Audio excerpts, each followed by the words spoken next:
দেশে রীতিমতো দুর্যোগে পরিণত হয়েছে বজ্রপাত।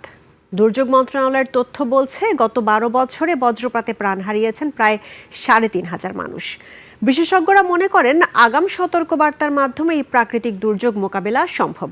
আর সরকারের নেয়া সচেতনতামূলক নানা উদ্যোগের কথা জানিয়েছে আবহাওয়া অফিস। অনুপ পিয়ালের রিপোর্ট। 72 ঘন্টা ময়েশ্চার লক সমৃদ্ধ লিলি বডি ওয়াশ, শিয়া বাটারের গুডনেস স্কিন রিপেয়ার করে রাখে সফট ও গ্লোয়িং। বজ্রপাত প্রকৃতির এই নীরব ঘাতক মুহূর্তেই কেড়ে নিতে পারে মানুষের প্রাণ। বছরের এই সময়টায় যা হয়ে ওঠে রীতিমতো আতঙ্কের নাম।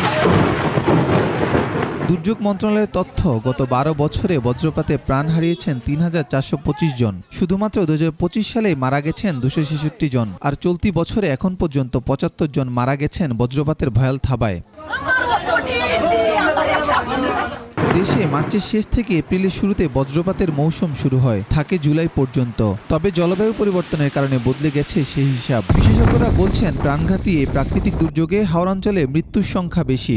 এখানে এই প্রচুর খালি জায়গা, বিরাট বিস্তীর্ণ মাঠ, কোনো কিছুই নেই, কোনো ঘরবাড়ি নেই। এখন ওইখানে একটা মানুষ যদি কাজ করে, সে যদি দাঁড়ায়, সে হলো ওই এলাকার মধ্যে সবচেয়ে উঁচু।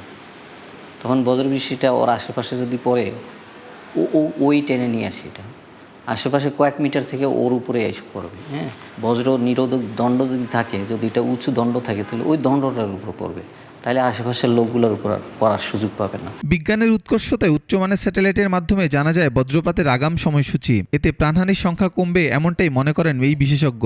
আধুনিক এবং হাই রেজলিউশন স্যাটেলাইট ইমেজ আছে, এগুলো ব্যবহার করে কিন্তু আমরা আগাম সতর্কতা কয়েকদিন আগেও দিতে পারি।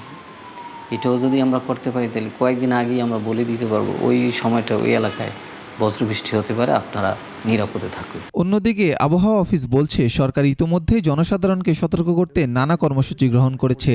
সরকার এক্ষেত্রে ইতিমধ্যে বিভিন্ন অ্যাওয়ারনেস প্রোগ্রাম নিয়েছে এবং বাংলাদেশ আবহাওয়া দপ্তর এবং ডিজাস্টার ম্যানেজার সহ বিভিন্ন এনজিও নন এনজিও আইএনজিও এরা বিভিন্ন জায়গায় প্রোগ্রাম করছে, বিশেষ করে অ্যাওয়ারনেসের ক্ষেত্রে।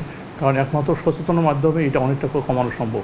সতর্কতা অবলম্বন না করলে বজ্রপাতের মতো বিধ্বংসী দুর্যোগ থেকে রক্ষা পাওয়া সম্ভব নয়। অনুপ পিয়াল, 21 টেলিভিশন, ঢাকা।